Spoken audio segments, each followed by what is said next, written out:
Time था 19 जनवरी 1996 का और जगह थी चाइना का नानजिंग। जब एक महिला सफाई कर्मचारी जो कि यहाँ पर नानजिंग की सड़कों पर बर्फ हटाने का काम किया करती थी, क्योंकि वहां पर अगर लगातार बर्फ गिरती रहती है तो वो फिसलन भरी हो जाएगी और उसके बाद कार एक्सीडेंट के चांस काफी ज्यादा बढ़ सकते हैं। तो वो वहीं पर बर्फ हटाने का काम किया करती थी। इसके साथ साथ वहां की जो साफ सफाई का काम था वो भी वो किया करती थी। अब रात का टाइम हो चुका था, उसकी ड्यूटी पूरी हो चुकी थी। उसके बाद वो अपना सारा ही सामान पैक कर लेने के बाद वापस अपने घर की तरफ जा रही थी। ये ज्यादा अमीर तो नहीं थी और यही कारण था कि वो जैसे तैसे कर अपनी जिंदगी काट रही थी। और इसी समय घर जाते टाइम उसने बीच रास्ते में देखा कि यहाँ पर एक काले रंग का पॉलिथीन बैग रखा हुआ है। उसे कंफ्यूजन होने लगता है कि जरूर कोई ना कोई बंदा या तो अपना सामान भूल गया है या फिर उसने ये जो कचरे का बैग था ये डस्टबिन में नहीं डाला।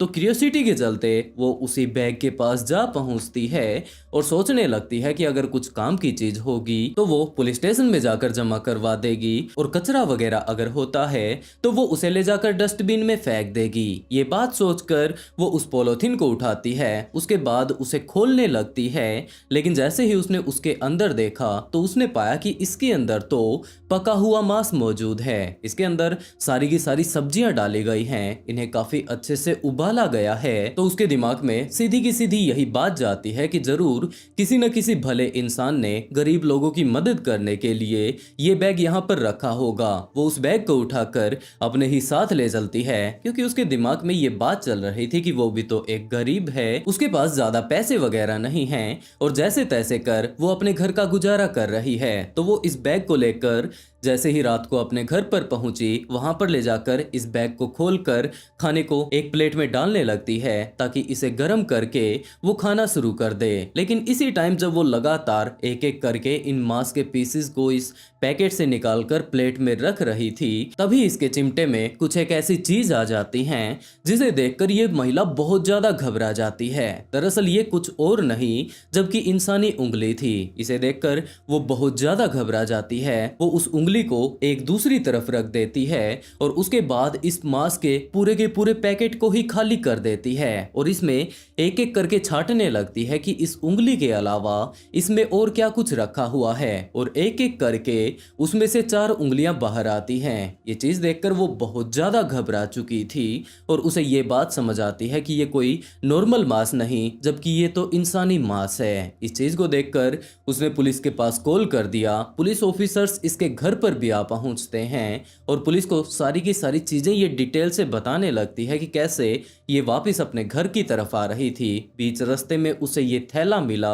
और उसके बाद क्या कुछ यहाँ पर होता है। पहले तो पुलिस इसी महिला के ऊपर शक करने लगती है कि जरूर इसने किसी का कत्ल कर दिया होगा और उसके बाद अपने आप को बचाने के लिए इस तरीके की ये कहानी बना रही है। लेकिन जब इसके पुराने बैकग्राउंड को देखा जाता है कि इसने आज तक कोई भी क्राइम नहीं किया, ये महिला अकेली यहाँ पर रहती है, तो कोई भी ऐसी डाउट वाली बात पुलिस के सामने नहीं आती है जिससे कि वो लोग उसे आरोपी साबित कर पाएं। और उसके बाद पुलिस उसी जगह पर जा पहुंचती है जहां पर कि उस महिला ने बताया था कि उसे ये बैग मिला था। अगले लगभग 2-3 दिनों तक पुलिस ऑफिसर्स उसी जगह के आसपास और इन्वेस्टिगेशन करने लगते हैं और वहां से पुलिस वालों को इस बैग के अलावा 4 बैग और भी मिलते हैं। उनके अंदर भी बिल्कुल इसी तरीके से काफी सारी इंसानी मांस को टुकड़ों में फेंका गया था। इसके अलावा एक बैग ऐसा भी मौजूद था जिसमें कि जिस व्यक्ति को यहाँ पर मारकर इन पॉलिथीन में फेंक दिया गया था उसका सिर भी मौजूद था। काफी सारे बॉडी के पार्ट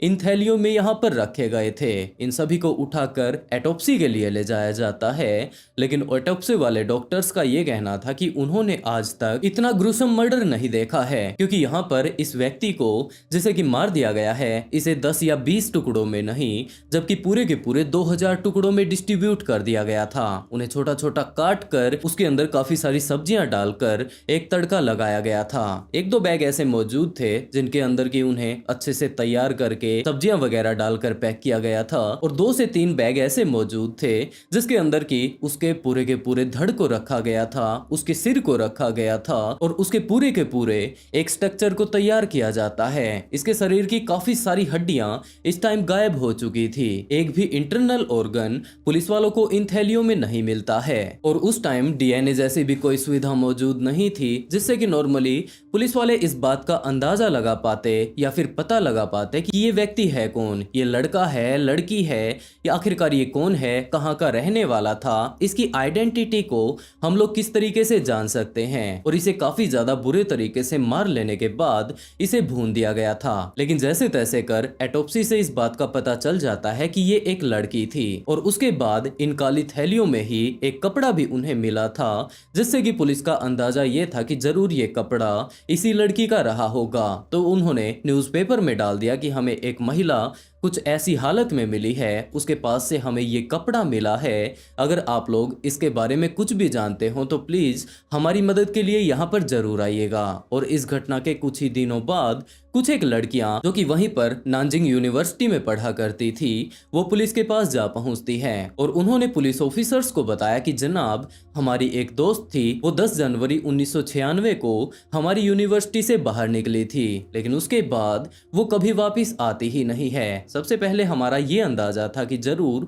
अब हमारे एग्जाम्स आने वाले हैं। एग्जाम के टाइम में वो लड़की बहुत ज्यादा पढ़ाकू थी तो अपने आप को अलग थलग कर लिया करती थी। उसके बाद सिर्फ और सिर्फ वो पढ़ाई ही करती रहती और अभी भी हमें यही बात का अंदाजा था कि जरूर वो कहीं ना कहीं या तो अपने घर पर जाकर या फिर हो सकता है किसी पार्क में बैठकर इस टाइम पढ़ाई कर रही होगी। लेकिन कंफ्यूजन ये भी था कि अगर वो पूरा का पूरा दिन अगर पढ़ाई करती है तो वो रात को वापस क्यों नहीं आती। हमने इन सारी ही चीजों के बारे में अपने यूनिवर्सिटी स्टाफ से बातें की थी, उसके बाद जाकर पुलिस में भी इस बारे में कंप्लेंट की थी लेकिन बाद में सारी की सारी चीजें यूं ही शांत हो जाती हैं क्योंकि इनके यूनिवर्सिटी कैंपस के टीचर्स का ये मानना था कि अगर ये लोग इसकी फैमिली को जाकर इस बारे में बताएंगे या फिर यहाँ पर आसपास में लोगों को पता चलेगा कि एक लड़की इनकी यूनिवर्सिटी से गायब हो गई है तो ये एक नेगेटिव इंप्रेशन इनकी यूनिवर्सिटी पर डाल सकता है और ज्यादा टाइम नहीं लगेगा, वो लड़की जहां पर भी गई हुई होगी वो वापस आ जाएगी। इन्होंने इस बारे में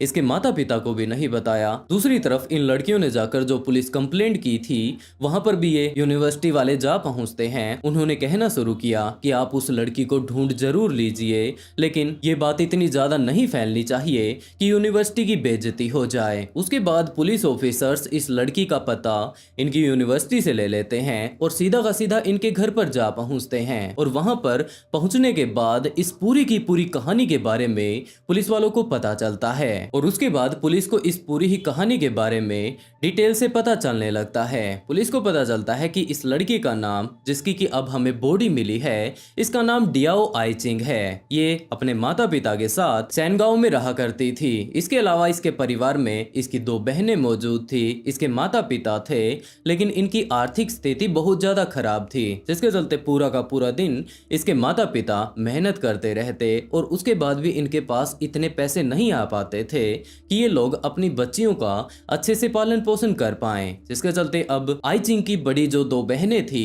उन्होंने अपनी पढ़ाई छोड़ दी। वो इसी तरह से अपने माता पिता के साथ जाकर उनकी मदद करवाने लगते हैं और अब आइचिंग के भी दिमाग में ये बात आती है कि अगर उसकी बहनों ने ही अपनी पढ़ाई छोड़ दी है तो उसे भी अपनी पढ़ाई छोड़ देनी चाहिए और अपने माता पिता की मदद करनी चाहिए। लेकिन उसकी दोनों ही बहनों ने इस बात से इनकार कर दिया कि इनकी तो जिंदगी बर्बाद हो चुकी है, वो ऐसा बिल्कुल भी नहीं चाहते कि आइचिंग की भी जिंदगी बर्बाद हो जाए। तो जैसे तैसे कर ये इसकी मदद करने की कोशिश करेंगे, जो कुछ भी इनकी तरफ से बन पाएगा ये पूरा का पूरा कोशिश करेंगे और उसे अपनी पढ़ाई नहीं छोड़नी है। आइचिंग इस बात को काफी अच्छे से समझ सकती थी कि इसके परिवार की कैसी हालत है तो वो अच्छे से मन लगाकर पढ़ाई करने लगती है। हर बार वो अपने स्कूल में लगभग फर्स्ट ही आया करती थी, काफी ज्यादा वो आगे हर बार पढ़ाई में रहा करती थी और इससे उसके माता पिता बहुत ज्यादा खुश रहा करते थे। और 1995 में नानजिंग यूनिवर्सिटी में इसका एडमिशन हो जाता है। ये वहां पर कंप्यूटर साइंस का सब्जेक्ट लेती है जमकर मेहनत करने लगती है, क्योंकि उसे पता था कि किस कंडीशन से निकलकर वो इस यूनिवर्सिटी में आई है। इसके माता पिता पीछे से कितनी ज्यादा मेहनत इसके लिए कर रहे हैं, तो ये सारी की सारी चीजें वो काफी अच्छे से समझ सकती थी। वो पूरा का पूरा दिन अपने पढ़ाई पर ही लगी रहा करती थी। इसके परिवार वालों के पास इतने भी पैसे नहीं थे कि ये लड़की अब कंप्यूटर साइंस से अपनी पढ़ाई कर रही है तो इसे छोटा मोटा कोई कंप्यूटर ही दे दिया जाए। लेकिन दूसरी तरफ आईचिंग इन सारी ही चीजों को समझ सकती थी, जिसके चलते वो अपना पूरा का पूरा काम अपनी यूनिवर्सिटी में ही कर लिया करती थी। जितना भी उसका कंप्यूटर का काम होता वो सारा का सारा वो अपनी क्लासेस में ही कंप्लीट कर लेती और उसके बाद अपने रूम में आने के बाद या फिर लाइब्रेरी में जाकर वो पढ़ाई शुरू कर दिया करती थी। बिल्कुल इसी तरीके से सारी की सारी चीजें बिल्कुल अच्छे से चल रही थी। इसके माता पिता ने इसका सपोर्ट करने में कोई कमी नहीं छोड़ी। और तो और जब इसके दादा एक्सपायर हो गए तो इसके घर वालों ने नहीं बताया कि उनकी बेटी इस टाइम पढ़ाई कर रही है। हो सकता है इस हादसे के बाद उसकी पढ़ाई डिस्टर्ब हो जाए। दूसरी तरफ उसकी बड़ी बहन की शादी कर दी गई थी, लेकिन उन्होंने इसके बारे में भी उसे नहीं बताया। वो लोग पूरे तरीके से इसे खुला छोड़ देना चाहते थे कि बेटा बिना प्रेशर के तुम अपनी पढ़ाई कंप्लीट कर लो। इस तरीके से उसके ऊपर दबाव वो लोग नहीं बना रहे थे कि तुम जल्दी से जल्दी अपनी पढ़ाई कंप्लीट कर लो, उसके बाद तुम्हारी जॉब लग जाएगी और हम लोग जैसी सिचुएशन में इस टाइम रह रहे हैं इससे हम लोग बाहर निकल पाएंगे। उन लोगों का सिर्फ इतना ही कहना था कि बेटा तुम आराम से अपनी पढ़ाई कंप्लीट करो, अपनी जिंदगी में तुम कामयाब हो जाओ, ताकि जिस तरीके के हालात हमारे आज के टाइम में हैं ये कम से कम तुम्हारे तो ना रहें। अगर तुम कामयाब हो जाती हो तो हमारी आर्थिक स्थिति भी सुधर जाएगी। तो तुम ऐसा करो, हम लोग तुम्हारे ऊपर किसी भी तरीके का कोई दबाव नहीं दे रहे हैं, बस आराम से कामयाब हो जाओ। आईचिंग भी बिल्कुल ऐसा ही कर रही थी। लेकिन उसके बाद टाइम आता है 10 जनवरी 1996 का, जब रात का टाइम हो चुका था और जिस जगह पर जिस हॉस्टल के जिस रूम में ये रहा करती थी वहां पर इसकी रूममेट अपने कमरे में ही खाना पकाने लगती है। लेकिन हॉस्टल के रूल के अनुसार कोई भी बच्चा अपने रूम में खाना नहीं बना सकता। वो लोग कुकर वगैरह लेकर अपने रूम में आ जाते हैं, वहां पर पूरी की पूरी रात खाना वगैरह बनाकर खाने लगते हैं, जैसा कुछ भी वो लोग खाना चाहते थे। लेकिन आईचिंग इसमें बिल्कुल भी शामिल नहीं थी। उसने एक तरफ तो इन्हें देखा, उसके बाद उससे इस बात से कोई मतलब नहीं था कि ये लोग इस टाइम क्या कर रहे हैं। वो दोबारा से अपने पढ़ाई में लग जाती है। लेकिन सुबह होने से पहले ही उनकी वार्डन को इस बारे में पता चल जाता है कि इस रूम में रात को खाना पकाया गया था। तो वो उन 3 से 4 लड़कियों को वहां पर बुला लेते हैं कि रात को तुम्हारे रूम में कुछ ऐसा हुआ था और ये तुमने हॉस्टल के रूल को ब्रेक किया है, जिसका कि तुम्हें अब फाइन भरना होगा। और ये फाइन किसी एक लड़की को नहीं, जबकि 3 से 4 इन सभी लड़कियों को मिलकर देना था, बराबर बराबर इन्हें देना था। लेकिन आईचिंग का ये कहना था कि मैंने उस खाने को नहीं खाया, मैंने मिलकर इनके साथ वो खाना नहीं पकाया, मैं तो सिर्फ और सिर्फ अपनी पढ़ाई कर रही थी। लेकिन वार्डन इस बात से मना कर देती है कि ये सारी की सारी चीजें तुम्हारे रूम में अगर हुई थी तो तुम भी बराबर की जिम्मेदार हो। आईचिंग लगातार मना कर रही थी। उसकी वार्डन ने कहा कि तुम्हें तो ये फाइन भरना ही पड़ेगा। ये सारा का सारा मामला रात का था, जिसके चलते वार्डन और आईचिंग के बीच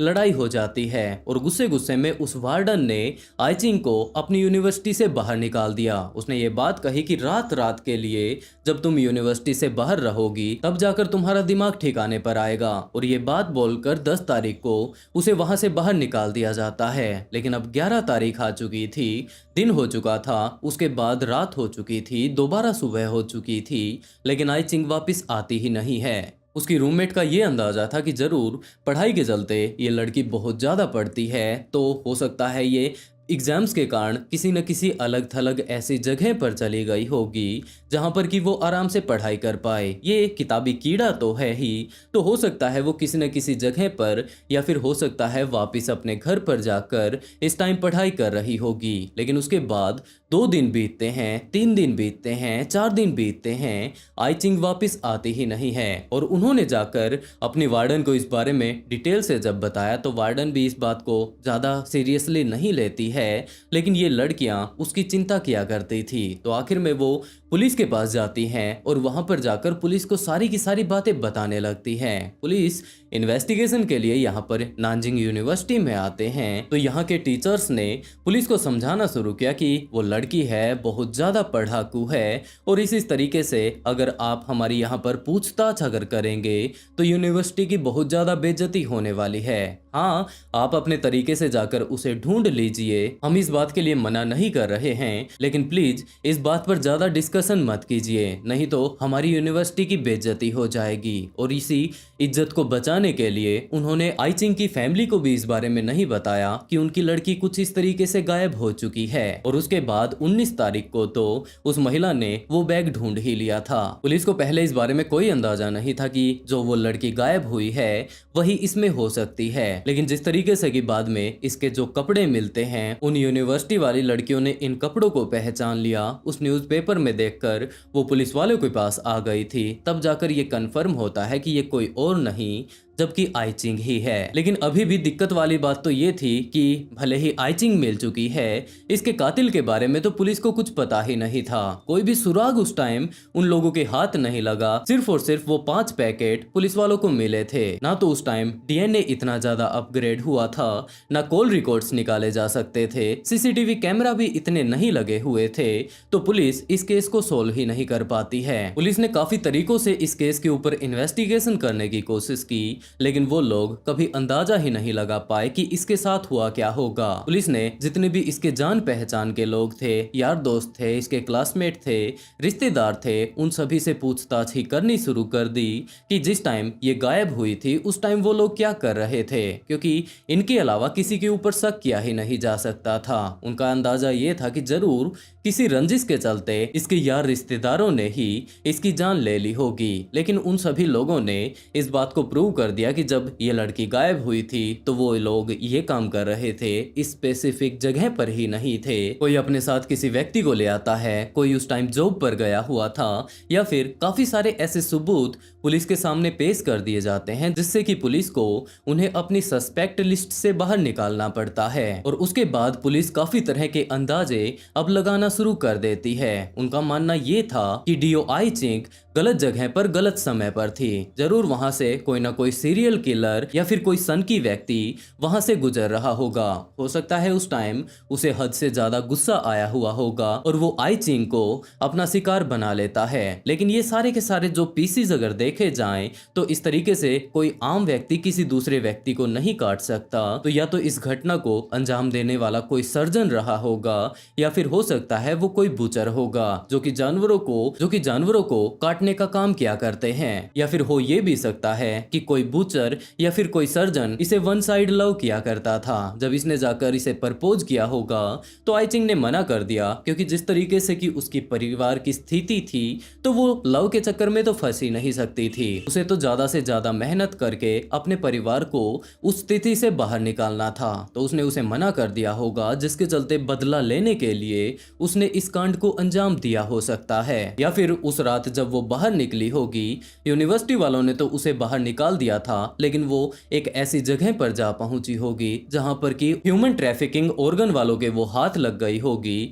उन्होंने उसे पकड़ लिया, उसके जितने भी इंटरनल ऑर्गन्स जैसे कि किसी भी थैली में वहां पर मिले ही नहीं थे, तो उन्होंने सारे के सारे इंटरनल ऑर्गन्स उसके निकाल लिए होंगे और उसके बाद उसे छोटे छोटे हिस्सों में काट लेने के बाद, ताकि इसकी कोई पहचान ही ना कर पाए, उसे अलग अलग थैलियों में डालकर इस तरीके से ठिकाने लगा दिया गया होगा। और उसके फेस को तो काफी ज्यादा देर तक गर्म पानी में उबाला गया था। या फिर मेरा खुद का अंदाजा है कि हो सकता है वो कुछ एक नरभक्षियों के हाथ लग गई होगी। हम लोग पहले भी काफी सारे ऐसे केसेस कवर कर चुके हैं जहां पर कि एक व्यक्ति दूसरे व्यक्ति को खा जाता है, तो हो सकता है वो ह्यूमन कैनिबलिज्म के भेंट चढ़ गई होगी और अभी तक ये केस अनसॉल्व्ड है। वैसे अगर वहां पर देखा जाए तो हर 20 साल में एक केस की एक्सपायरी हो जाती है। 20 साल बाद उस केस को पूरे तरीके से बंद कर दिया जाता है कि अगर 20 साल में ही ये केस अगर सॉल्व नहीं हुआ है तो ये आगे भी नहीं होगा। लेकिन ये केस इतना ज्यादा सेंसिटिव था कि स्पेशली तौर पर गवर्नमेंट ने ये बात कही थी कि इस केस को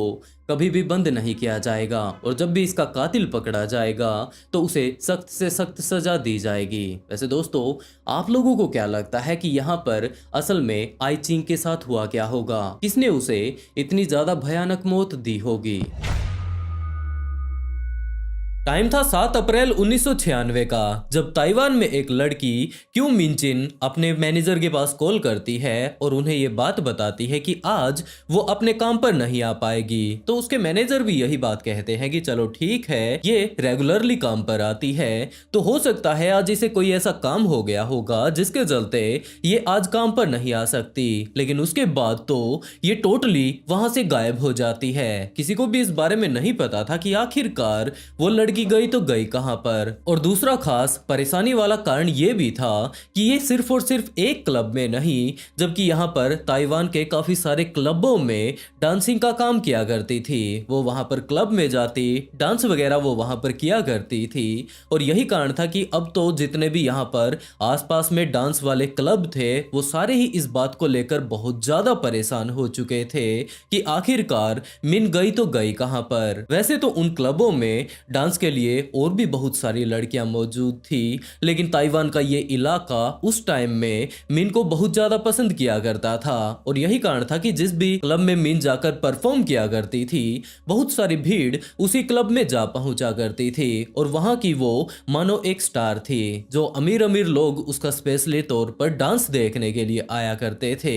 वो लोग उसे डांसिंग क्वीन कहा करते थे। और आज के टाइम में जब से मिन गायब हुई थी, वो लोग उसका डांस नहीं देख पा रहे थे। और यही कारण था कि यहाँ के बहुत सारे लोगों की जबान पर सिर्फ एक ही बात थी कि आखिरकार हमारी डांसिंग क्वीन कहां पर चली गई। और जैसे तैसे कर वो क्लब वाले अपने सारे ही कस्टमर्स को संभाले हुए थे। दूसरी तरफ वो लोग मिन के घर वालों से भी कांटेक्ट करते हैं, लेकिन इस टाइम मिन के घर वाले भी इस बात को लेकर बहुत ज्यादा परेशान थे कि 7 तारीख की शाम तक तो वो लड़की क्लब में जाने के लिए वो निकली थी, लेकिन जिस क्लब में वो इस टाइम जाने वाली थी उसके मैनेजर का ये कहना था कि मिन उसके क्लब में नहीं आई। उसका तो फोन आया था कि आज उसे कुछ एक काम है और यही कारण है कि वो आज क्लब में नहीं आ पाएगी। और उसके बाद वो पूरे तरीके से गायब हो चुकी थी। पहले तो उसके घर वालों का ये अंदाजा था कि हो सकता है काफी सारे बिजनेसमैनों के साथ उसका रिलेशनशिप था, तो वो उन्हीं के साथ कहीं पर चली गई होगी। लेकिन अब तो टाइम बीतते बीतते करीबन 2 हफ्ते गुजर चुके थे, उसके बारे में कुछ भी पता नहीं चल रहा था।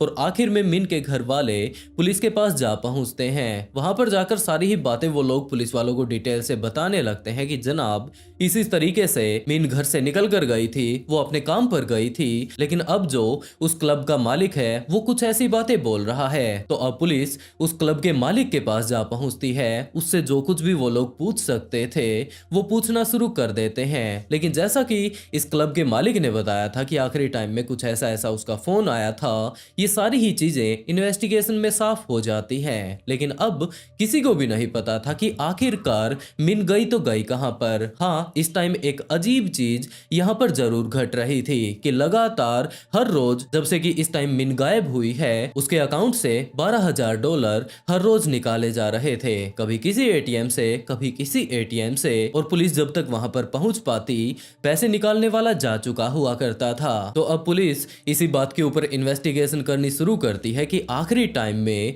वो लड़की किसके साथ थी। लेकिन कोई भी व्यक्ति ऐसा सामने नहीं आया जो कि इस बारे में बता सके कि आखिरी टाइम में उसने किसके साथ उसे देखा था। लेकिन इसी टाइम जब पुलिस वाले और ज्यादा इस बारे में तहकीकात करते हैं, तो 1-2 व्यक्ति ऐसे सामने जरूर आते हैं जो कि बता देते हैं कि हाँ, हम लोगों ने उसे जाते हुए देखा था, एक आदमी के साथ वो गई थी, वो देखने में कुछ इस तरीके का था। कुछ एक नॉर्मली ही बातें वो लोग पुलिस वालों को बता पाते हैं। लेकिन उसके बाद लगातार टाइम बीतता रहता है और ये केस धीरे धीरे कर ठंडा पड़ने लगता है, क्योंकि उसके बारे में कुछ भी अब पुलिस वालों को पता नहीं चल रहा था। लेकिन इसी टाइम एक दिन ऐसा भी आता है जब मिन की बहन रात को बड़े ही आराम से अपनी फैमिली के साथ खाना वगैरह खा लेने के बाद जैसे ही सोने के लिए जाती है, तो उसे सपने में उसे अपनी बहन दिखाई देती है। और वो लगातार बार बार चीख चीख कर उसे ये बात बोल रही थी कि उसका अपहरण कर लिया गया है। एक सफेद गाड़ी में उसे वो बंदा डालकर लेकर गया है और उस गाड़ी का नंबर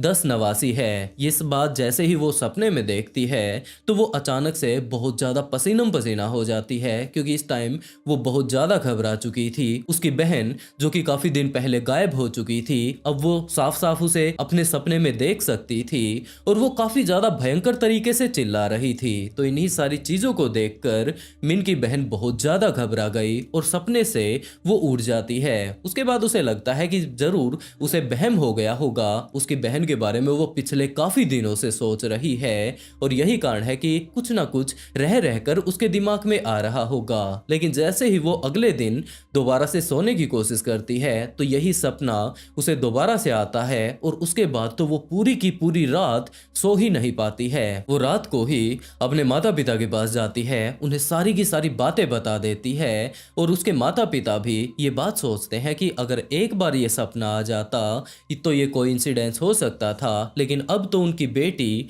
लगातार उनकी दूसरी बेटी के सपने में आकर इसे कुछ बताने की कोशिश कर रही है। और यही सारी की सारी बातें वो लोग लेकर पुलिस वालों के पास जा पहुंचते हैं। उन्होंने पुलिस वालों को सारी ही बातें बताई कि उनकी बेटी इनकी छोटी बेटी के सपने में आती है और वो बहुत ज्यादा बुरे तरीके से रो रही थी, चिल्ला रही थी और उसने बताया कि उसका एक सफेद गाड़ी में अपहरण किया गया था। इसके अलावा इस गाड़ी का नंबर भी उन्होंने ये बताया है। तो ये सारी ही चीजें वहां पर मौजूद बाकी पुलिस वालों ने जब सुनी तो उनमें से कुछ एक पुलिस वाले ये बात कहते हैं कि जनाब जरा रुकिए, हम लोगों को थोड़ा डिटेल से इन लोगों से ये बात पूछने दीजिए। तो वो लोग गाड़ी के बारे में पूछने लगते हैं कि क्या आपकी बेटी ने कुछ एक और बातें उन्हें बताई है। तो उन्होंने बताया कि हाँ, कुछ एक ऐसी बातें बताई है गाड़ी के बारे में। तो इसी टाइम तो उसका जो नंबर वगैरह उनकी बेटी ने सपने में आकर इनकी छोटी बेटी को बताया था, वो सारा ही जब वो लोग कलेक्ट कर लेते हैं तो पुलिस वालों ने बताया कि जनाब जब जब मिन के खाते से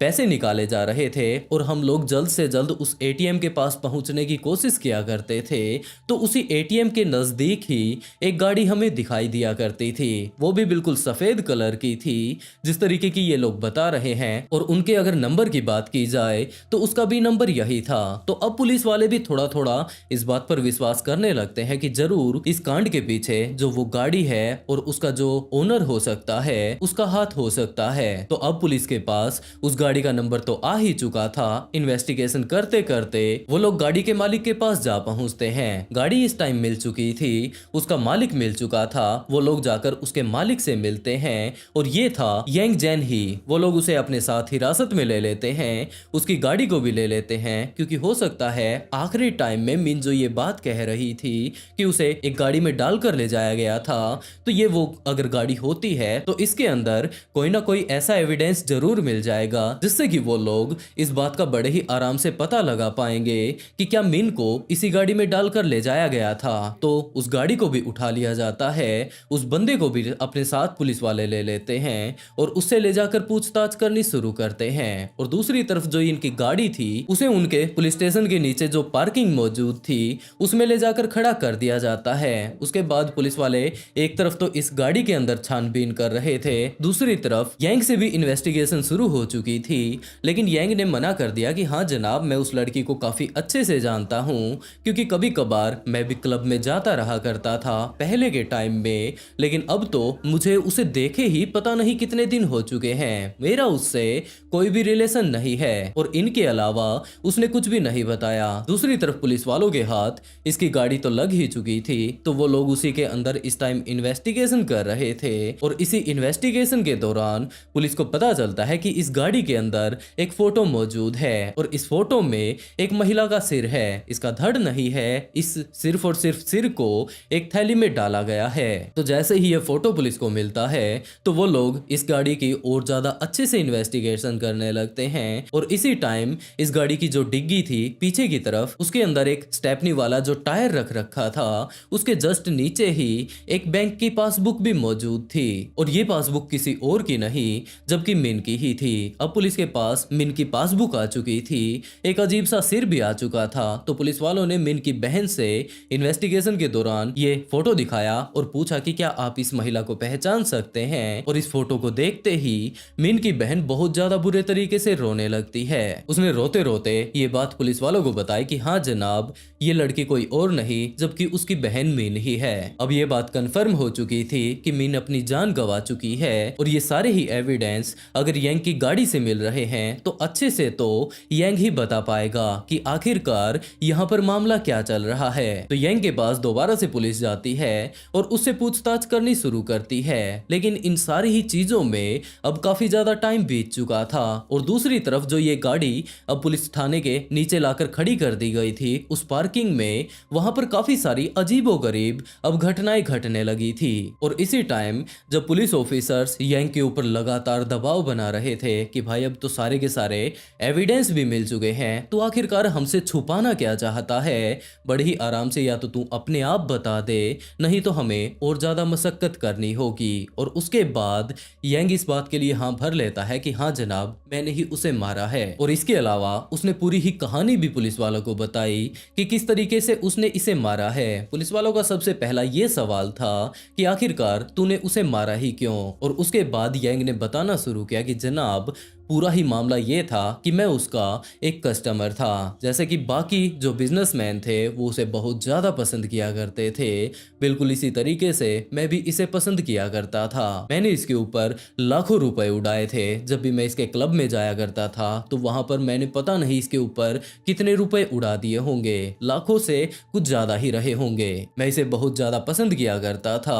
लेकिन उसके बाद एक टाइम ऐसा आया जब मैं जुआ खेल रहा था, क्योंकि मेनली तौर पर मैं जुआ खेलकर ही पैसे कमाया करता था ज़्यादा, और मेरे पास कोई प्रॉपर्टी वगैरह या फिर मेरे बिजनेस वगैरह नहीं थे। लेकिन इसी टाइम मेरे इतने ज़्यादा बुरे दिन शुरू हो जाते हैं कि मैं लगातार जुए में हारता जा रहा था। और एक बार तो इसी तरीके से जुआ खेलते हुए मैं पुलिस वालों के भी हाथ लग जाता हूँ और उसके बाद मुझे जेल जाना पड़ता है। और जैसे ही मैं जेल से छूटकर वापस आता हूँ उस टाइम तक मैं पूरे तरीके से कंगाल हो चुका था। अब मेरे दिमाग में काफी सारे सवाल आ रहे थे कि अब मैं करूं तो क्या करूं। और उसी टाइम मुझे मिन की याद आती है। मैंने सोचा कि अगर मैंने इसके ऊपर इतने सारे पैसे उड़ा रखे हैं तो क्यों न अब वो टाइम आ चुका है कि मैं उससे जाकर मेरे पैसे वापस ले लूं। तो मैं इसके पास जा पहुंचता हूं। वैसे भी हम लोग पहले पर्सनली भी काफी बार मिल चुके थे, मिन मुझे काफी अच्छे से जानती थी। तो मैं इसके पास जाकर बातें उस दिन करने लगता हूँ। मैंने इसे डेट के लिए उस दिन प्रपोज किया था। मिन भी इस बात के लिए मान जाती है क्योंकि मैं इसका एक प्रीमियम कस्टमर था। और यही कारण था कि उस दिन ये एक क्लब में जा रही थी, लेकिन मैंने इसे मना कर दिया कि आज रात क्यों न तुम मेरे साथ बिताओ। और उसके बाद उसने अपने क्लब में फोन करके जब ये बात बोल दी थी तो मैं उसे अपने साथ डेट के लिए, क्योंकि अब मेरे पास ज्यादा पैसे तो थे नहीं, लेकिन एक वीरान इलाके में गहरे जंगल में मेरा एक छोटा सा फार्म हाउस था, एक दो कमरे वगैरह वहां पर थे, तो मैं इसे वहां पर लेकर जाता हूँ। और वहां पर जाने के बाद तो मानो पूरा का पूरा यांग का मूड ही बदल चुका था। वो उससे पैसों की डिमांड करने लगता है। मिन भी इस बात के लिए मना कर देती है कि वो सारे ही पैसे तुमने मेरे पास उधारी में नहीं रखे थे, जबकि तुमने वो सारे पैसे उड़ाए थे वहां पर अपने आप को और ज्यादा अमीर दिखाने के लिए, अपनी हैसियत दिखाने के लिए। तो अब वो कैसे पैसे वापस मांग रहा है। तो इस टाइम ये पूरे तरीके से कंगाल हो चुका था, अपने आप के ऊपर वो कंट्रोल नहीं रख पाया और वो उसे मारना शुरू कर देता है। लेकिन इस टाइम मिन के पास लगभग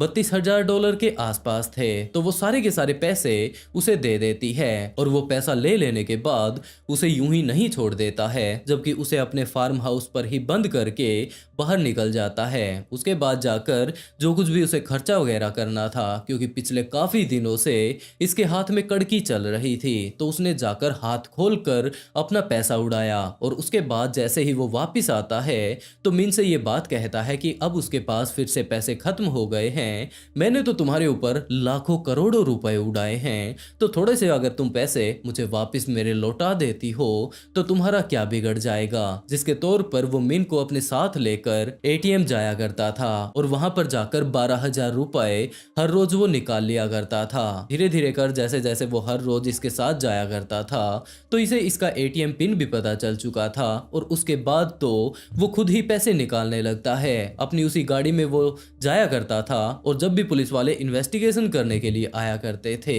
तब तक वो वहां से भाग जाता। पुलिस वाले यहाँ पर आसपास की सारी ही जगहों को छान मारते, लेकिन यहाँ पर मिन जब भी उन्हें नहीं मिला करती थी तो वो यही बात सोचते कि पता नहीं वो महिला गई तो गई कहाँ पर। लेकिन हर बार उन्हें ये गाड़ी यहाँ पर दिख जाया करती थी, लेकिन पुलिस वालों को पता ही नहीं था कि वो बंदा उसे किडनैप करके इसी गाड़ी में यहाँ पर लेकर आया है। तो पुलिस वालों का अगला सवाल ये था कि अगर मिन तुम्हारे सारे ही खर्चे उठा रही थी तो तुमने उसे मार क्यों डाला। तो यंग ने कहा कि वो सारे खर्चे तो उठा रही थी, लेकिन एक दिन ऐसा भी आया जब वो ये बात कहती है कि कितने दिनों तक वो इसी तरीके से इधर घूमती रहेगी, उसे अब आजादी चाहिए। और इन्हीं सारी चीजों को लेकर उसे भी शायद गुस्सा आ चुका था, उसने इसे थप्पड़ मार दिया।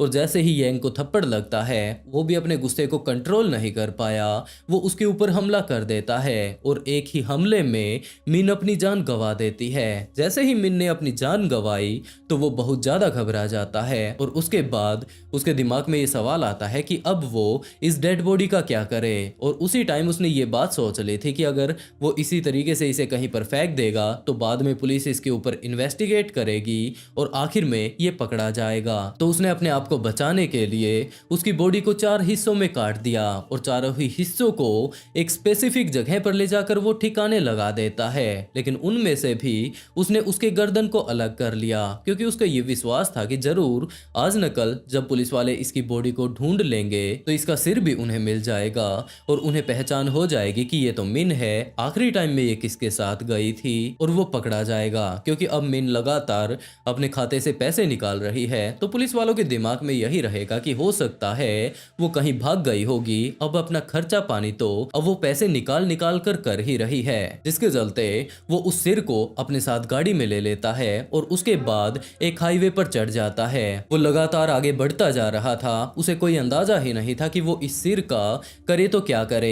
और इसी बीच एक रेस्टोरेंट आ जाता है, उसे बहुत ज्यादा भूख भी लगी हुई थी और इसी टाइम उसने देखा कि यहाँ पर रेस्टोरेंट के जस्ट साइड में ही एक कचरे वाला ट्रक भी खड़ा है। इसके एम्प्लॉय अंदर कुछ एक खाना खा रहे हैं तो उसने वो सिर उठाकर उस कचरे वाले ट्रक में डाल दिया, क्योंकि उसे पता था कि ये अब जाकर कचरे के ढेर में खाली हो जाएगा और अगर वो सिर वहां पर पहुंच जाता है तो उसके बाद इसे कोई भी नहीं ढूंढ पाएगा। ये सारा ही कांड रच लेने के बाद वो रेस्टोरेंट में जाता है और वहां पर खाना खाना शुरू कर देता है। ये सारी ही बातें जैसे ही पुलिस को पता चलती है तो वो लोग उसकी बॉडी जहां पर भी ठिकाने उसने लगाई थी वहां पर जाते हैं। वहां पर जाकर वो सारी ही बॉडी के टुकड़े वो लोग बरामद कर लेते हैं, लेकिन बहुत ज्यादा इन्वेस्टिगेशन कर लेने के बाद भी उसका सिर नहीं मिलता है। मिन के घर वालों ने अब उसका सिर तो मिला नहीं था, जिसके चलते उसकी बॉडी का ही अंतिम संस्कार कर दिया और उन्हें ये आशा था कि अब शायद उनकी बेटी को मुक्ति मिल जाएगी। लेकिन इस टाइम जब यांग के ऊपर केस चल रहा था, ये सारी ही इन्वेस्टिगेशन चल रही थी,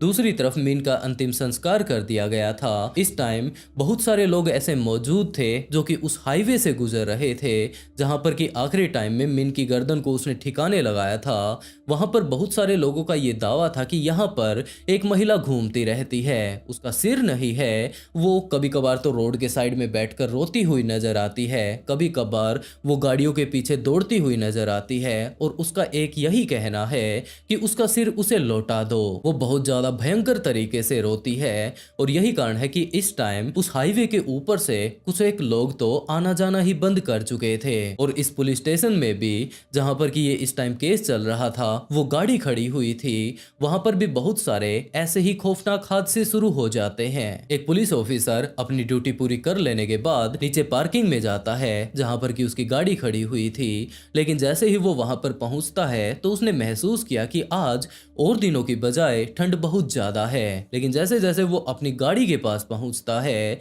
तो ये ठंड और ज्यादा बढ़ जाती है। वो अपनी गाड़ी के अंदर बैठकर जैसे तैसे कर उसे स्टार्ट करने की कोशिश करता है, लेकिन उसकी गाड़ी स्टार्ट होती ही नहीं है, जबकि उसका ये कहना था कि कुछ एक दिनों पहले ही तो उसने अपनी गाड़ी की सर्विस करवाई थी, इसकी गाड़ी बिल्कुल ठीक ठाक थी, लेकिन पता नहीं ये स्टार्ट क्यों नहीं हो रही। और जैसे तैसे कर लगभग अगले 5 से 10 मिनट तक जब वो लगातार ट्राई करता है, कुछ एक अलग चीजें वो अपनी गाड़ी में छेड़ने की कोशिश करता है, सारी ही चीजें चेक कर लेती कि इसमें तो कोई खराबी ही नहीं है, उसके बाद उसकी गाड़ी शुरू हो जाती है। लेकिन इसी टाइम जब उसकी गाड़ी जस्ट स्टार्ट होने ही वाली थी, उसे वहां पर साइड वाली गाड़ी से किसी के रोने की आवाज आवाज आती है। जब उसने मुड़कर साइड वाली गाड़ी की तरफ देखा तो उसने पाया कि इसके साइड में वही सफेद रंग की गाड़ी खड़ी हुई है जिसमें कि मिन को आखिरी टाइम में डाला गया था। उसके अंदर एक महिला बैठी हुई है सफेद कपड़ों में, उसके सिर पर धड़ नहीं है। ये चीजें देखकर वो ऑफिसर बहुत ज्यादा घबरा जाता है और वो अपनी गाड़ी स्टार्ट करके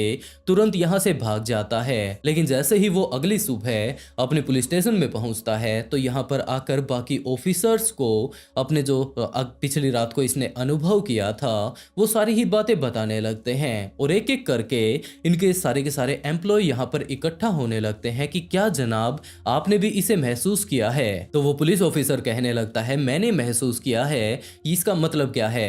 तो वहां पर मौजूद जो झाड़ू पोछा करने वाली एक महिला थी उसने बताया कि जनाब जब भी वो वहां पर साफ सफाई करने के लिए जाया करती थी तो उसे बहुत ज्यादा अजीब लगा करता था। ये बात फील हुआ करती थी कि यहाँ आसपास में कोई ना कोई घूम रहा है। बहुत बार उसे हंसने की आवाजें आती, बहुत ज्यादा रोने की आवाजें आती, तरह तरह की उसे आवाजें आया करती थी। और जिस साइड भी अंधेरा होता, रात को अगर वो अकेली चली जाती तो वहां पर एक महिला उसे घूमते हुए नजर आया करती थी। उसने सफेद कपड़े पहन रखे थे, वो देखने में बहुत ज्यादा खौफनाक नजर आ रही थी। उसके सिर पर इस टाइम धड़ भी मौजूद नहीं था और इन्हीं सारी चीजों को देखकर ये वापस भाग आया करती थी। रात को वहां पर ड्यूटी देने वाले चौकीदारों का भी ये कहना था कि जनाब हमारी जो कुर्सी वगैरह है वहां पर बैठने की वो अपने आप इधर से उधर हम लोगों ने जाते हुए देखी है। और यही कारण है कि जब से ये केस स्टार्ट हुआ है हम लोगों ने आपस में तो बातें की थी लेकिन अपने सीनियर्स को कुछ भी नहीं बताया क्योंकि हमें नहीं पता था कि आप लोग इसके ऊपर विश्वास करेंगे या नहीं। और इसी तरीके से ये मामला अगले काफी दिनों तक चलता रहता है लेकिन इस टाइम भी मिन की गर्दन नहीं मिली थी। लेकिन जैसे ही ये बात पता चलती है कि इस बंदे ने कुछ इस तरीके के कांड किए हैं तो उसे जज के सामने पेश किया जाता है और जज उसकी पूरी ही कहानी सुन लेने के बाद उसे डेथ पेनल्टी देता है। यंग को फांसी की सजा दे दी जाती है और उसके बाद मिन के जो कपड़े थे, इस केस से रिलेटेड जितने भी सबूत थे, फाइलें थी, उन सारी ही चीजों को एक साथ इकट्ठा करके जला दिया जाता है। जज का ये कहना था कि इस केस से रिलेटेड कोई भी सबूत नहीं बचना चाहिए और आखिर में अच्छे से मिन का अंतिम संस्कार कर दिया जाता है और इस केस से रिलेटेड उस गाड़ी को भी पूरे तरीके से तहस नहस कर दिया जाता है। और उसके बाद मिन की आत्मा किसी को भी दिखाई नहीं दी। सारी की सारी चीजें बिल्कुल नॉर्मल हो जाती हैं। उस रोड पर आने जाने वाले लोगों को वो आत्मा कभी भी दिखाई नहीं दी। इस पुलिस स्टेशन के नीचे पार्किंग में जब से ये गाड़ी यहाँ से गई थी और मिन का अंतिम संस्कार कर दिया गया था उस सड़कटी महिला को किसी ने भी नहीं देखा था। वैसे दोस्तों आप लोग इस घटना के बारे में क्या कहना चाहेंगे? इस केस से रिलेटेड ज्यादातर सबूतों को पूरे तरीके से डिस्ट्रॉय कर दिया गया है लेकिन गिने चुने एविडेंस मेरे हाथ लगे, मैं आप लोगों को ये कहानी बता रहा हूँ। टाइम था 9 मार्च 2019 का और जगह थी फिलीपींस का लापू लापू शहर जहां पर की 17 साल की एक लड़की क्रिस्टिन ली रहा करती थी। ये अपने परिवार के साथ यहां पर रहती और इसके परिवार की आर्थिक स्थिति ज्यादा अच्छी नहीं थी। इसका परिवार बहुत ज्यादा गरीब था जिसके चलते इसके पिता पूरा ही दिन अपने काम पर रहा करते थे और शाम को वो छुट्टी करके वापस घर पर पहुंचते। इसकी माँ घर पर अपने बच्चों का ख्याल रखती। इसके अलावा अपने यहाँ पर गाँव में आसपास की जगहों पर छोटा मोटा काम करके थोड़े बहुत वो पैसे कमाने की कोशिश किया करती थी। और क्रिस्टिन ली इस टाइम 17 साल की हो चुकी थी तो उसे तो सिर्फ और सिर्फ स्कूल जाना हुआ करता था। एक इसकी फैमिली बहुत ज्यादा धार्मिक किस्म की थी तो उन्होंने अपने बच्चों को भी सारी की सारी यही चीजें सिखा रखी थी जिसके चलते क्रिस्टिन हर रोज अपना काम वगैरह कर लेने के बाद, स्कूल का काम निपटा लेने के बाद अपने घर का काम करके शाम के समय चर्च में चली जाया करती थी। अगर इसके अलावा भी उसके पास टाइम बचता तो वो धार्मिक किस्म की किताबें पढ़ती रहा करती थी। शाम को जैसे ही 4 साढ़े 4 बजे का टाइम होता तो वो चर्च में चली जाया करती थी। वहां पर सबसे पहले पहुंचकर वहां की साफ सफाई करती। इसके अलावा जिस भी तरीके से चर्च में तैयारियां की जाया करती थी हर रोज शाम को प्रेयर करने के लिए, उन सारी ही चीजों में क्रिस्टीन मदद करवाया करती थी। इसके घर वालों को इसकी इस रूटीन के बारे में काफी अच्छे से पता था और 9 तारीख को भी बिल्कुल ऐसा ही होता जाता है। अपने घर का जितना भी उसे काम अपनी माँ के साथ मदद करवा के करवाना था, वो सारा ही काम हो जाने के बाद वो चर्च में चली जाती है। वो तकरीबन 4:15 बजे के आसपास अपने घर से निकली थी। उसके बाद चर्च वो जाया ही करती थी, लेकिन अब तो जैसे ही शाम का 7 बजे का टाइम होता है तो उसके पिता अपनी जॉब से छुट्टी करके वापस घर पर आ चुके थे। उन्होंने आकर अपनी पत्नी से कुछ एक देर तक बातें की। उसके बाद क्रिस्टिन ली के बारे में वो बात करने लगते हैं कि क्या वो चर्च में जा चुकी है, और वो अपने सिर्फ और सिर्फ इस टाइम ड्रेस वगैरह ही बदल रहे थे और दूसरी तरफ वेट कर रहे थे कि उनकी बेटी भी अब चर्च से वापस लौट कर आने ही वाली है, क्योंकि वो तकरीबन 7 साढ़े 7 बजे तक वापस घर पर आ जाया करती थी। तो अपनी ड्रेस चेंज करते करते क्रिस्टिन के पिता यही बात सोच रहे थे कि अब कुछ ही देर बाद उनकी बेटी भी वापस आ जाएगी और उसके बाद वो दोनों बैठकर खाना खाएंगे। लेकिन अगले आधे घंटे तक जब वो वापस नहीं आती है, उसके पिता काफी अच्छे से फ्रेश वगैरह हो चुके थे, तो उनकी माँ को वो ये बात कहते हैं कि इन्हें तो बहुत ज्यादा भूख लगी हुई है, तो वो इनका खाना डाल दे। अब 7:30 बजे का टाइम हो चुका था। क्रिस्टिन की माँ अब थोड़ी चिंता करने लगी थी कि आज से पहले तो इनकी बेटी इतनी लेट नहीं हुई थी। तो उसके पिता यही बात कहते हैं कि वो हमें काफी अच्छे से पता है कि जाती कहाँ पर है, तो हमें उसकी ज्यादा फिक्र नहीं करनी चाहिए। हो ना हो थोड़ी ही देर बाद वो वापस आ जाएगी। लेकिन उसके बाद तो 8 बजे का टाइम हो चुका था। लगातार टाइम बढ़ता जा रहा था। 8:30 का टाइम हो चुका था और अब तो क्रिस्टिन के पिता को भी इस बारे में चिंता होने लगती है कि आज से पहले इनकी बेटी ने इतनी कभी भी लेट नहीं किया था, तो आज वो कहां पर चली गई। इसके आस पड़ोस में रहने वाले उनकी जितनी भी फ्रेंड थी क्रिस्टिन की, उनसे जाकर वो पूछना शुरू कर देते हैं और उन्होंने भी इस बात से मना कर दिया कि वो तो पिछले काफी देर से उनसे मिली ही नहीं है। वो चर्च में उससे मिली थी, उसके बाद वो वापस आ गई थी। इसी तरीके से इनके गांव में जितनी भी और लड़कियां थी वो उनसे जाकर पूछताछ करने लगते हैं। जितने भी लोग चर्च से वापस आ रहे थे उनसे वो लोग पूछताछ करते हैं, लेकिन क्रिस्टीन के बारे में कोई भी कुछ नहीं जानता था। और हार थक कर 9:30 बजे का अब टाइम हो चुका था। आज से पहले क्रिस्टीन इतनी लेट अपने घर पर कभी नहीं आई थी। तो इनके घर वाले पुलिस स्टेशन जा पहुंचते हैं। वहां पर जाकर उन्होंने सारी की सारी बातें पुलिस वालों को बताई और पुलिस वालों ने उसकी मिसिंग कंप्लेंट दर्ज करके उसे ढूंढना भी शुरू कर दिया। लेकिन पुलिस वाले इसे यहीं पर इनके गांव के अंदर ही ढूंढ रहे थे। बाहर जाकर उन्होंने छानबीन नहीं की, क्योंकि अब रात का टाइम हो चुका था। बाहर तो हर तरफ अंधेरा हो चुका था और पुलिस को कोई अंदाजा भी नहीं था कि वो लड़की गई तो गई कहां पर। और सुबह तक पुलिस ऑफिसर्स, जैसे कि इनके गांव वाले इनके गांव में ही उसे ढूंढ रहे थे, तो पुलिस भी उसे यहीं पर ढूंढती रहती है। लेकिन अगली सुबह जैसे ही होती है तो एक व्यक्ति ने पुलिस के पास कॉल किया। उसने बताया कि जनाब, गांव से बाहर इस तरह से एक खेत के अंदर एक डेड बॉडी पड़ी हुई है। इसकी हालत बहुत ज्यादा बुरी हो चुकी है। इसे पहली नजर में तो देखा नहीं जा रहा है। आप लोग यहाँ पर आकर इसे थोड़ा संभाल लीजिए। पुलिस वाले तुरंत उसी जगह पर जा पहुंचते हैं जहां पर कि उस बूढ़े व्यक्ति ने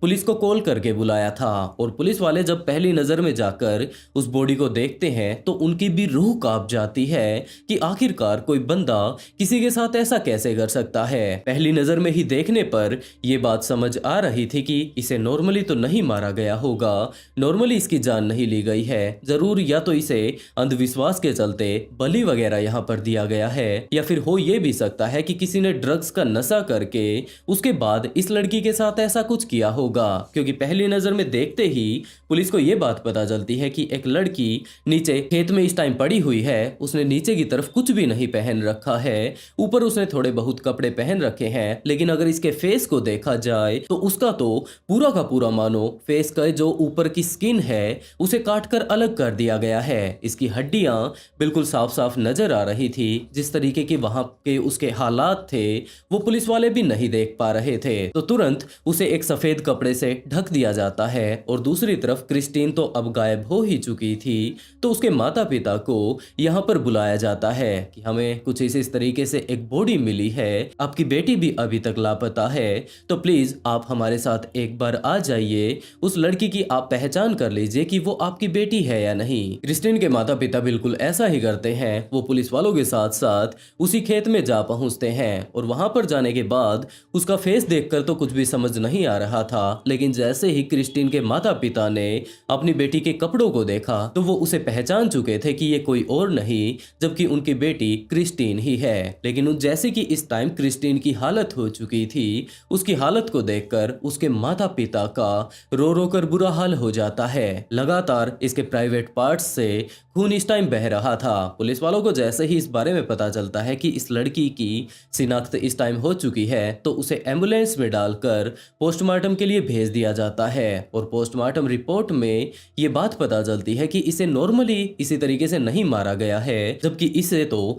काफी ज्यादा बुरे तरीके से टॉर्चर करके मारा गया है। तो पुलिस वाले ऐसा बिल्कुल भी नहीं चाहते थे कि इस टाइम जो ये लोग बाहर इकट्ठा हो चुके हैं, इनके गांव के लगातार प्रोटेस्ट वो लोग कर रहे हैं कि इतना ज्यादा भयानक तरीके से इतनी दरिंदगी के साथ कोई किसी की जान कैसे ले सकता है। तो ये सारा का सारा मामला वो आगे नहीं बढ़ाना चाहते थे, जिसके चलते पुलिस ऑफिसर्स ने जैसे ही उन्हें ये बात पता चलती है कि इस लड़की के साथ आखिरी टाइम में रेप भी हुआ था, तो उन्होंने इस बात से इनकार कर दिया डॉक्टर्स को कि वो बाहर इस बारे में कुछ भी ना बताएं, और ना ही इस लड़की के साथ कितनी ज्यादा दरिंदगी हुई है, जो कि अब मेडिकल रिपोर्ट से ही पता चल सकती थी। वैसे तो पुलिस वालों को इस टाइम पता चल चुकी थी, लेकिन वो नहीं चाहते थे कि बाहर लोगों को इस बारे में पता चले और उनके अंदर और ज्यादा आक्रोश फैल जाए। तो वो डॉक्टर्स को इस बारे में मना कर देते हैं। और उसके बाद डॉक्टर्स का ये कहना था कि इस लड़की के साथ किसी भी तरीके की हैवानियत नहीं हुई है, दरिंदगी या फिर रेप करने की इसके साथ कोशिश नहीं की गई है। लेकिन उसके हालात जैसे थे, उसे देखकर साफ साफ नजर आ रहा था कि यार इस तरीके से अगर इसके कपड़े निकाल लिए गए हैं तो आखिरकार ये सब क्यों किया गया होगा। इस टाइम लोगों के अंदर बहुत ज्यादा आक्रोश भर चुका था। लगातार वो पुलिस के ऊपर, सरकार के ऊपर दबाव बना रहे थे कि उस हैवान को पुलिस जल्द से जल्द पकड़ दे, जिसके चलते फिलीपींस सरकार के द्वारा उस टाइम उस कातिल के ऊपर $2 मिलियन का इनाम रख दिया जाता है कि जो कोई भी उस कातिल के बारे में हमें आकर बताएगा उसे $2 मिलियन दिए जाएंगे। लेकिन जैसे ही लोगों को इस बारे में पता चलता है $2 मिलियन मिलने वाले हैं, तो वो लोग इस केस को तो पूरे तरीके से भूल चुके थे और अपने आस पड़ोस में रहने वाले जितने भी लोग थे जिनके ऊपर की आपस में उनकी रंजिश चल रही थी, उन्होंने पुलिस के पास कंप्लेंट करना शुरू कर दिया कि हमें तो पूरा का पूरा विश्वास है कि जो हमारे पड़ोस में ये बंदा रहता है या फिर ये बंदा रहता है, इन्होंने ही ये कांड किया होगा। कल रात ये यहाँ पर नहीं थे। और इसी तरीके से लगातार पुलिस वालों की मुसीबतें बढ़ती जा रही थी। लगातार एक ही दिन में हजारों के आसपास उन लोगों के पास कंप्लेंट आ चुकी थी और लोगों का ये भी कहना था कि अब अगर हम लोगों ने कातिल के बारे में बता दिया है तो हमारे जो पैसे वगैरह बनते हैं वो हमें दे दीजिए। लेकिन ये सारी की सारी फेक कंप्लेंट थी, जिसके चलते असली कातिल को पकड़ने के लिए आखिरी टाइम में पुलिस उसी चर्च में जा पहुंचती है। वहां पर जाकर चर्च में होने वाली एंट्री से ये बात पता चलती है कि हाँ, ये लड़की तकरीबन 4 साढ़े 4 बजे के आसपास यहाँ पर आई थी। लेकिन जो सबसे अजीब बात है वो ये है कि ये यहाँ से तकरीबन 7 बजे निकला करती थी, लेकिन इस स्पेसिफिक दिन 9 तारीख को ये 6:15 बजे ही यहाँ से निकल गई थी। उसके बाद पता नहीं ये कहाँ पर गई होगी। यहाँ पर आसपास में लगे हुए जब सीसीटीवी कैमरों को चेक किया जाता है तो ये बात पता चलती है कि आखिरी टाइम में ये एक लड़की के साथ यहाँ से जा रही है। ये पता नहीं किस तरीके से अजीब सी आपस में बातें कर रहे हैं। ये लड़की इससे दूर जाना चाहती है, लेकिन जिस तरीके के फुटेज उन्हें नजर आ रही थी, ये लड़का उसे मनाने की कोशिश कर रहा था। तो पुलिस ने अब उन सारे ही अपराधियों के बारे में जानने की कोशिश करनी शुरू कर दी, जो कि हाल फिलहाल में ही जेल से बाहर आए हैं और कुछ इसी तरीके की उनकी हिस्ट्री रही होगी। तो इसी के तौर पर योनस नाम का एक लड़का सामने आता है, जिसे कि पुलिस वाले पकड़ लेते हैं, क्योंकि जो वो सीसीटीवी वीडियो थी उसमें उस लड़के का चेहरा साफ साफ नजर नहीं आ रहा था और हाल फिलहाल में खतरनाक फैसला ले सकता था, ऐसी दरिंदगी कर सकता था, ऐसा तो योनस ही था। तो पुलिस उसे पकड़ लेती है, उसे जोर जबरदस्ती करके जिस भी तरीके से अपने हथकंडे पुलिस वाले अपना सकते थे वो सारे ही अपना लेने के बाद जब उनसे पूछताछ की जाती है तो योनस ने साफ इनकार कर दिया कि जनाब इस कांड के पीछे मैं तो नहीं हूं। तो पुलिस अब दोबारा से परेशान कि अगर इस बंदे ने ये सब नहीं किया तो आखिरकार किसने किया होगा। और इसी टाइम पुलिस जा पहुंचती है क्रिस्टीन के घर पर। वहां पर जाने के बाद उन्होंने उसके माता पिता से पूछताछ की और उसके माता पिता ने भी ये बात बताई कि जनाब उस लड़की के बारे में आखिरकार किसने ये सब कांड किया होगा हमें बिल्कुल भी अंदाजा नहीं है। लेकिन दूसरा अगर देखा जाए तो वो जब भी घर पर रहा करती थी उसका टाइम पास नहीं नहीं हुआ करता था तो वो अपने फोन में कुछ ना कुछ मूवी वगैरह देखती रहा करती थी। तो हो सकता है ये फोन ही आपकी कुछ मदद कर दे। और जब फोन की सारी डिटेल निकाली जाती है कि ये लड़की किससे बातें किया करती थी, कौन इसके काफी ज्यादा करीब है, तो जॉन नाम का एक लड़का सामने आता है जो कि इसका एक्स बॉयफ्रेंड था और तकरीबन 1 महीने पहले ही इसके साथ लड़ाई हो गई थी। तो पुलिस को अब सीधा का सीधा जॉन के ऊपर ही शक होता है कि उसने अपना गुस्सा निकालने के लिए इसे इस तरीके से मारने की कोशिश की होगी, इसे प्रताड़ित करने की कोशिश की होगी। तो वो लोग जॉन को उठा लाते हैं और उसके बाद तो मानो आंख बंद करके उन्होंने ये बात ठान ही ली थी कि जॉन को ही दोषी साबित करना है। वो उसे काफी ज्यादा बुरे तरीके से पीटते हैं, उससे कबूलनामा वो लोग करवाने लगते हैं। लेकिन जॉन ने इस टाइम बिल्कुल साफ इनकार कर दिया कि वो मेरी काफी अच्छी दोस्त थी, मैं तो उसे मनाने की कोशिश कर रहा था, इतना ज्यादा भयानक तरीके से मैं उसकी जान नहीं ले सकता। इसके पड़ोसियों का ये कहना था कि जनाब जब ये आखिरी बार कांड हुआ था तो हम लोगों के साथ ही ये था, और इसके घर वालों का भी ये कहना था कि हमारा लड़का तो घर पर ही था, ये अपने दोस्तों के साथ था, और जिन जिन के साथ था ये उन 9 लोगों को हम लोग आपके सामने पेश कर सकते हैं। लेकिन उस टाइम कोर्ट में उसे ही दोषी साबित कर दिया जाता है और उसके बाद उसे जेल भेज दिया जाता है। लेकिन बाद में जब ये मामला लोगों के सामने आता है तो लोग सामने आकर प्रोटेस्ट करना शुरू कर देते हैं और ये बात कहने लगते हैं कि पुलिस के हाथ में अब कुछ और तो मिला नहीं उन्हें, तो वो एक निर्दोष लड़के को ही दोषी साबित करने पर तुले हुए हैं। तो अब पुलिस के हाथ से ये मामला लगातार फिसलता जा रहा था। तो वहां की गवर्नमेंट ने ये सारा की सारे मामला पुलिस के हाथों से लेकर उनकी एक क्राइम यूनिट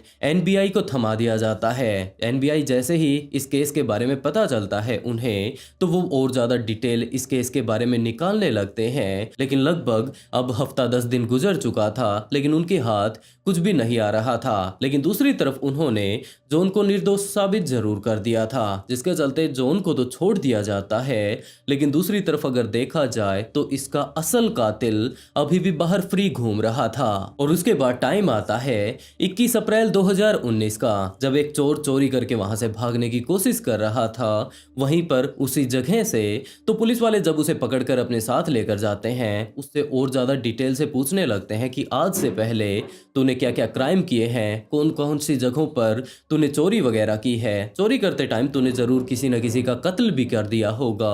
तो ये सारी की सारी बातें जब वो लोग अपने तरीके से उससे पूछ रहे थे तो उसने ये बात भी कबूल की कि जनाब कुछ एक दिनों पहले ही जो एक लड़की ने अपनी जान गंवा दी थी क्रिस्टीन ने, वो किसी और के कारण नहीं जबकि मेरे ही कारण गंवाई थी, और इस व्यक्ति का नाम रोनेटो था। पुलिस को जैसे ही इस बारे में पता चलता है तो ये केस अभी कुछ एक दिनों पहले का ही था, वो सारी की सारी फाइलें दोबारा से ओपन कर दी जाती है और उसके बाद रोनेटो से पूछताछ करनी शुरू की जाती है। दूसरी तरफ क्रिस्टिन के घर वालों से भी पूछताछ की जाती है, उसके बॉयफ्रेंड से पूछताछ की जाती है, और ये सारी ही पूछताछ जब पुलिस वाले कर चुके थे तो उसके बाद एक काफी ज्यादा खौफनाक कहानी दुनिया के सामने आती है। ये बात पता चलती है कि जब आखिरी टाइम में क्रिस्टिन और जॉन के बीच लड़ाई हो चुकी थी तो वो इस गम से बाहर आने के लिए इसी तरीके से मूवी वगैरह देखती रहा करती थी, और इसी टाइम उसकी मुलाकात रोनेटो नाम के एक लड़के से होती है। ऑनलाइन वो दोनों आपस में मिले थे,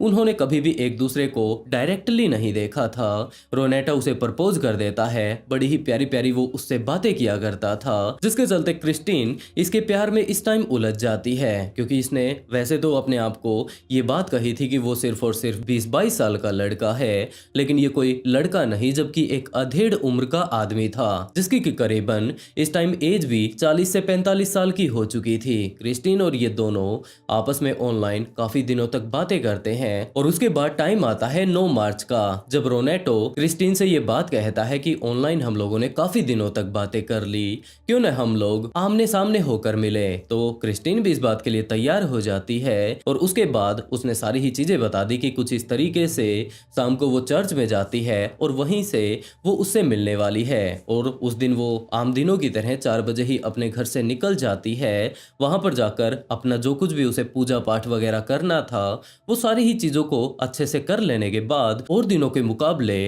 वो नॉर्मली दिनों से काफी ज्यादा जल्दी वहां से निकल लेती है। और बाहर आते ही जब उसने देखना शुरू किया कि यहाँ पर रोनेटो कहाँ पर पर आ चुका है तो एक अधेड़ उम्र का आदमी उसे हेलो बोल रहा था। अब क्रिस्टिन कुछ भी समझ नहीं पा रही थी कि आखिरकार ये बंदा कौन है और जिससे वो यहाँ पर मिलने के लिए आई थी। लगातार वो मैसेज उसके साथ कर रही थी, वो तो यहाँ पर नजर आ ही नहीं रहा है। उसने ये बात कही थी कि ये तकरीबन 20-22 साल का लड़का है, लेकिन पता नहीं आखिरकार ये ताऊजी इसे हेलो क्यों बोल रहे हैं। तो वो उसे इग्नोर करने की कोशिश करती है और दूसरी तरफ रेनाटो के पास ही मैसेज करती है कि आखिरकार वो कहां पर रह गया। तो रेनाटो जो कि अब 40-45 साल का तो पहले से ही था, वो खुद क्रिस्टिन के पास से यहाँ पर आता है और आकर बताने लगता है कि वो ही रेनाटो है। तो क्रिस्टिन इससे दूर हो जाती है। ये बात कहती है कि तुमने तो ये बात कही थी कि तुम सिर्फ और सिर्फ 20-22 साल के हो, और इसी तरीके की बातें करते हुए क्रिस्टिन अपने घर की तरफ जाने लगती है। रेनाटो भी उसके पीछे पीछे चलना शुरू कर देता है और एक जगह ऐसी भी वीरान सी आ जाती है जहां पर कि इन दोनों के अलावा और कोई भी नहीं था। क्रिस्टिन तो बिल्कुल अपने हाथ खड़े कर चुकी थी कि वो इसका पीछा छोड़ दे, वो तो इसके साथ बातें भी नहीं करना चाहती। लेकिन दूसरी तरफ अगर रेनाटो को देखा जाए तो वो एक नशेड़ी किस्म का आदमी था, और यहाँ पर जब वो क्रिस्टिन से मिलने के लिए आया था तो इस टाइम भी वो पूरा का पूरा नशा पता करके आया था। तो वो उसे पूरे तरीके से अपने कब्जे में कर लेता है, क्योंकि उसे पता था कि अगर वो यहाँ पर चीखना चिल्लाना शुरू भी कर देती है तो इसका कोई फायदा नहीं, क्योंकि इनकी आवाज कोई भी नहीं सुन पाएगा। तो वो उसे अपने साथ पकड़ के, अब अंधेरा तो होने ही लगा था, अपने साथ एक खेत में लेकर जाता है। वहां पर जाकर पूरे तरीके से इसके ऊपर कंट्रोल पाकर उसका वो रेप करना शुरू कर देता है। सारी की सारी अपनी फैंटेसी उसके ऊपर उतार लेने के बाद, इस टाइम ये काफी ज्यादा नशे में भी था, दूसरी तरफ इसके पास एक चाकू भी मौजूद था। तो उसने अपनी असली हैवानियत करनी शुरू कर दी। उसने वो चाकू निकाल कर उसके प्राइवेट पार्ट में डाल दिया और उसके बाद वो उस चाकू को अंदर ही घुमा देता है। ये सारी की सारी चीजें डिटेल से पोस्टमार्टम रिपोर्ट में आ चुकी थी, लेकिन पुलिस ऑफिसर्स ऐसा बिल्कुल भी नहीं चाहते थे कि जो ये बाहर इतने सारे लोग खड़े हुए हैं, जैसे ही इन्हें पता चलेगा कि इस लड़की के साथ तो इतनी ज़्यादा हैवानियत हो चुकी है, तो ये लोग हो सकता है अपने ऊपर कंट्रोल ना कर पाए और उसके बाद काफ़ी ज़्यादा बड़ी दिक्कत यहाँ पर खड़ी हो जाए। तो पुलिस ऑफिसर्स ने काफ़ी सारी बातें उनसे छुपा रखी थी, लेकिन अब जो ये रेनाटो सामने आ चुका था, ये सारी की सारी इन्हीं बातों का खुलासा कर रहा था। उसने वो प्राइवेट पार्ट में चाकू डालने के बाद जैसे ही घुमाया था तो इसके काफी सारे ऐसे इंटरनल ऑर्गन्स मौजूद थे जो कि अंदर से काफी ज्यादा बुरे तरीके से कट फट जाते हैं। लेकिन सबसे ज्यादा हैरानी वाली बात यह है कि जब ये सारा का सारा कांड इस टाइम यहाँ पर हो रहा था, उस टाइम क्रिस्टिन बिल्कुल होश में थी। वो इस दर्द को सहन कर पा रही थी, लेकिन ये बंदा यहीं पर रुकने वाला नहीं था, जिसके चलते उसने वो चाकू दोबारा से निकाला और उसके बाद वो उसके मुंह पर ये चाकू मारने की कोशिश करता है। अब इसका नशे से जैसे जैसे थोड़ा थोड़ा होश खुलने लगता है तो वो उसे बिल्कुल वहां पर अकेला छोड़ देता है और उसके बाद वो वापस अपने घर पर जाता है। घर पर जा लेने के बाद अपने सारे के सारे वो सबसे पहले तो कपड़े बदलता है और फिर जैसे ही उसे अब थोड़ा होश आ चुका था तो वो दोबारा से एक दुकान पर जाता है। वहां पर जा लेने के बाद उसने काफी सारा तेजाब खरीदा, क्योंकि अब उसे होश तो आ ही चुका था। तो उसके दिमाग में ये बात थी कि अगर वो उस लड़की को यूं ही छोड़ देता है तो वो इसके बारे में जाकर बाद में हो सकता है पुलिस वालों को बता दे। वैसे लगता तो नहीं कि अब वो बच पाएगी, क्योंकि ब्लड लॉस के कारण वो अपनी जान गंवा देगी। लेकिन दूसरी तरफ उस लड़की को तो वो लोग पहचान ही लेंगे कि कल एक लड़की गायब हुई थी, आज एक डेड बॉडी मिली है, इन दोनों का फेस मिल रहा है, तो ये वही लड़की है। जिसके चलते वो उस तेजाब को खरीद कर वापिस क्रिस्टीन के पास जाता है। लेकिन वहां पर उसके पास पहुंचने पर उसे पता चलता है कि ये तो अभी भी जिंदा है। तो वो उस चाकू के साथ इसके फेस की जो वो ऊपर वाली स्किन थी उसे अलग करने लग जाता है। और ये असली जो क्राइम सीन था वो देखने में हद से ज्यादा भयानक था। मैं यूट्यूब की कम्युनिटी गाइडलाइंस के कारण आप लोगों को वो एक्चुअल फोटो यहाँ पर तो नहीं दिखा सकता, लेकिन मेरे इंस्टाग्राम के ब्रॉडकास्ट चैनल पर आप लोग अगर देखना चाहें तो मैं वहां पर वो वीडियो और फोटो डाल दूंगा, आप लोग जाकर देख सकते हैं। या फिर आप लोग व्हाट्सएप पर या फिर टेलीग्राम में देखना चाहें तो मैंने लिंक डिस्क्रिप्शन में दे दिया है। ये घटना बहुत ज़्यादा खौफनाक है और अगर आप लोग थोड़े से भी सेंसिटिव हैं तो प्लीज़ आप इन सारे ही फोटो और वीडियो से दूर ही रहिएगा। मैं पहले ही आपको वार्न कर देना चाहता हूँ। तो ये वापस यहाँ पर आने के बाद इसके फेस की स्किन को उतार लेने के बाद इसके ऊपर तेजाब डालना शुरू कर देता है, क्योंकि वो बिल्कुल भी नहीं चाहता था कि बाद में इसे कोई पहचान पाए। लेकिन उससे भी ज्यादा खौफनाक बात ये थी कि इस टाइम भी क्रिस्टीन बिल्कुल जिंदा थी। वो इन सारे ही दर्द को काफी ज्यादा भयानक तरीके से इस टाइम सहन कर रही थी। इसके जीते जी इसके फेस की स्किन को काट दिया गया था, उसके बाद इसके ऊपर काफी सारा तेजाब डाल दिया गया था और उसके बाद तो उसने अपनी जान गंवा दी। ये सारी ही चीजें जैसे ही पुलिस को पता चलती है तो पुलिस सबसे पहले तो इसके घर पर जाती है। जो कुछ भी इसने वो कपड़े वगैरह अपने संभाल कर रखे थे उन्हें वो अपने कब्जे में लेती है। और इसी ट्रायल के दौरान जब इसके ऊपर केस चल रहा था तो अलग अलग जेलों में जो जो कैदी अपना अपना गुनाह कर रहे थे उनके ऊपर केस चल रहा था, तो अलग अलग सेल्स में उन्हें बंद किया हुआ था। और जब पुलिस ऑफिसर्स सारे ही कैदियों को संभालते हुए एक दिन इसके सेल में पहुंचते हैं तो वहां पर जाने के बाद ये बात पता चलती है कि इसने तो फांसी लगाकर अपनी जान गंवा दी है। और कुछ इस तरीके से एक लड़की की काफी ज्यादा बेरहमी से जान लेने वाले व्यक्ति का अंत हो जाता है। और दोस्तों, आप लोगों ने इस पूरी ही कहानी को सुन लिया है, तो इस केस को सुन लेने के बाद मेरे दिमाग में तो यही बात आती है कि जरूर उस बंदे ने ये सारा का सारा कांड नशे की हालत में किया होगा। और आप लोग देख सकते हैं कि नशा एक इंसान को किस हद तक हैवान बना सकता है। तो जितना हो सके नशे पते से दूर ही रहिएगा। और दोस्तों, आज के लिए बस इतना ही। अगर स्टोरी सुनाने का तरीका अगर पसंद आया हो तो वीडियो को लाइक कर ब्लडी फाइल्स को सब्सक्राइब जरूर कर लें, क्योंकि इसी तरीके के काफी सारे ट्विस्टेड केस मैं यहाँ पर लेकर आता रहता हूँ। और इस केस से रिलेटेड एक्चुअल क्राइम सीन को देखने के लिए डिस्क्रिप्शन में लिंक दिया गया है, वहां से जाकर आप देख सकते हैं।